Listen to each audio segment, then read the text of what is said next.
Hey there, Phil Smyth coming to you from Japan with another in my series about the business teachings of Peter Drucker, this time Entrepreneurial Strategies. Peter Drucker in his writings was not only focused on big businesses or institutions. He also wrote extensively about being an entrepreneur. Though, of course, entrepreneurs can be big businesses, but we tend to think about it as being a little bit smaller.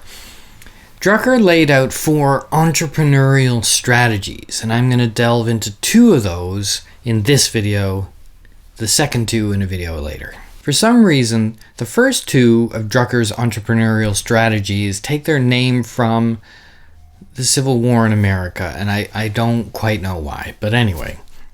So the first of these, the name comes from a Confederate cavalry general. So the title is The Fustest with the Mustest. I mean, I'd never even heard this term, fustus. You know how difficult it was to get my Evernote to take the word fustus? The fustest, I mean, I'd heard the hostess with the mostest, but I think that's a different thing. Anyway, this one is all about market domination, and from the get-go. So, not about entering into an existing market, but dominating a new market or industry. You create your product, you go all in, and you dominate. And at the heart of this is the tricky thing, creating the product, of course. It has to be something truly new and different.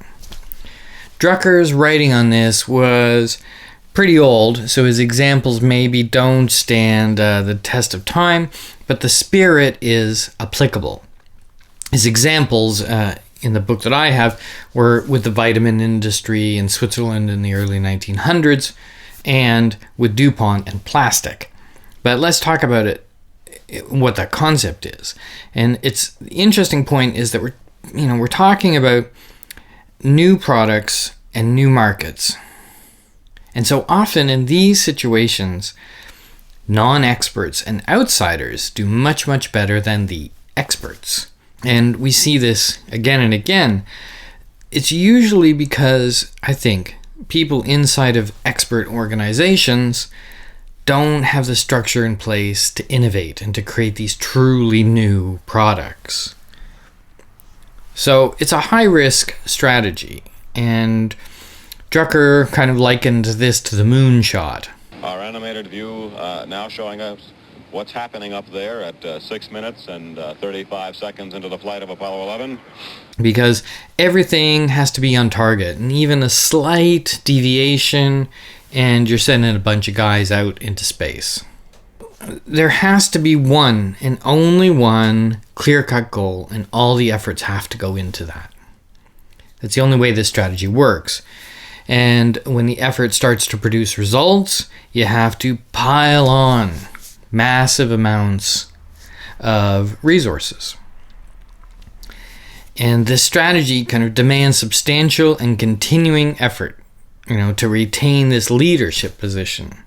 In other words, all you've done is create a market for a competitor. And you can't rest on your product either. As soon as your product is out there and running, you have to look at a successor for that product. Finally, you have to also take the lead in lowering prices, because if you don't do that, again, like we talked about in an earlier episode, all you're doing is opening the door to competition. There's lots of ways this strategy can fail. For instance, you don't have enough resources to deploy, or you don't have enough resources, or your will is lacking, In short, you don't put in enough effort. It's a very difficult thing to create a new market and lead and dominate that market. I think later on, Drucker really underlined this, how risky it was and how it was kind of had a high tendency to failure, which is maybe why it was named for a saying from the Confederate general, I guess. It's about failure. Drucker's next strategy is actually kind of 2 strategies in one. Again, using a Civil War heading. This one is a little bit easier to understand. Hit them where they ain't. Part 1 of this is this idea of creative imitation, which sounds like an oxymoron because we think creativity is creating something and imitation is not creating something. But creative imitation works where you wait for the innovator, basically the guy who's trying to do this fustest with the mustest thing, opens up, creates the market. But he only kind of approximately works in the market. So then you take this thing and you improve on it. Creative imitation is also about market domination and leadership, but it's not about market creation. That's the difference. And it's a little less risky than the first strategy because the creative imitator waits for somebody to create the market and to have it established. And when a market is established, then you can see the segments and then you can know why a customer is buying and how they're buying. For me, the great thing about this creative imitation strategy is that it's customer focused. It looks at things from the viewpoint of the customer. So you serve markets that these pioneers are underserving. There's risks, of course. You can misread the trend and improve on something that nobody cares about. And you can easily get tempted into trying to hedge your bets and, different variations and so on. And you can just be too clever, really. But Drucker himself pointed out that creative imitation works best in the high-tech business because, sadly, there's a simple reason for that, and that is that people in the high-tech business often focus on the thing, the tech, and not so much on the customer. Yeah, sad but true. Part 2 of his hit them where they ain't strategy is called Entrepreneurial Judo. It's quite a cultural mishmash Drucker has going on here. And this one is all about using the strength, i.e. stupidity, of the market leader to jump over them. Using their strength against them. His example is a good one. He's got a couple of good examples here for this. And in 1947, Bell Labs invented the transistor. Immediately, everybody knew that this thing was going to replace vacuum tubes, and nobody did anything about it.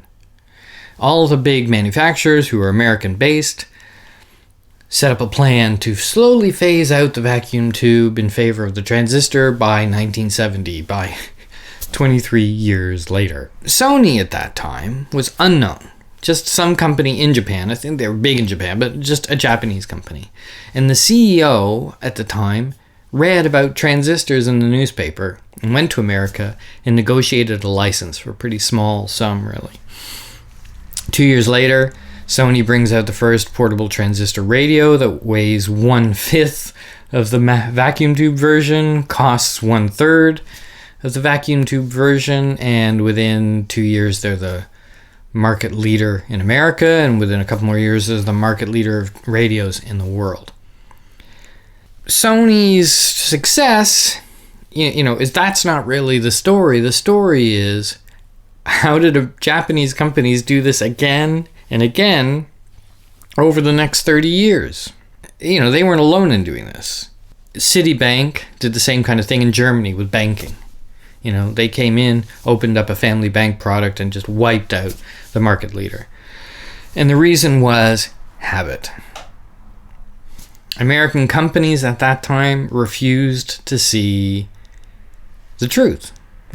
They said that the Japanese won because of labor costs. Though, at that time, RCA and Magnavox, they could produce televisions at the same cost as Japanese, so that's not really true.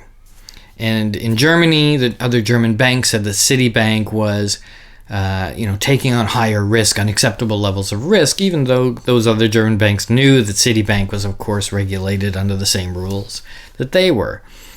So it was just kind of blinders on, And Drucker boiled this down to 5 points. One is this not invented here syndrome that you still see very prevalent. In the case of transistors were invented by Bell Labs. They weren't invented by RCA or GE or one of the big electric companies. So they said, it's just some Bell Labs people doing it.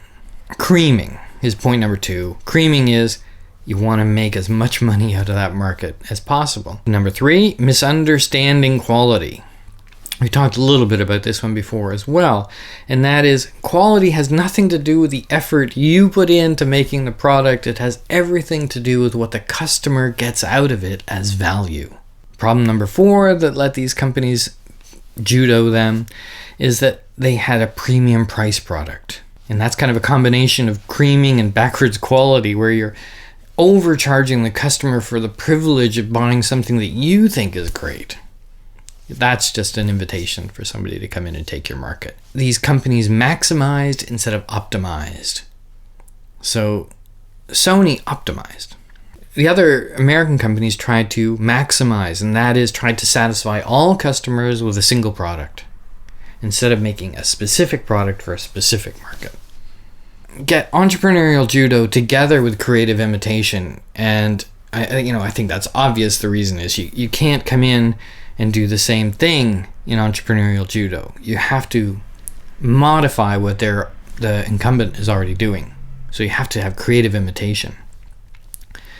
And you can't beat a leader at their own game. That's also very true.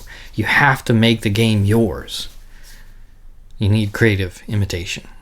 So anyway, I hope that's it for this one. I hope you liked it. This one's kind of exciting for me. I really love this entrepreneurial stuff, and I think Drucker really nailed it 40 years ago even when he talked about these theories. So I hope you're enjoying it. Leave a comment if you are. Subscribe for more business talk, book reviews, and I've got lots of other things planned for the future. So stick around, and of course next time I'm going to go into Drucker's other 2 entrepreneurial strategies. We'll see you then.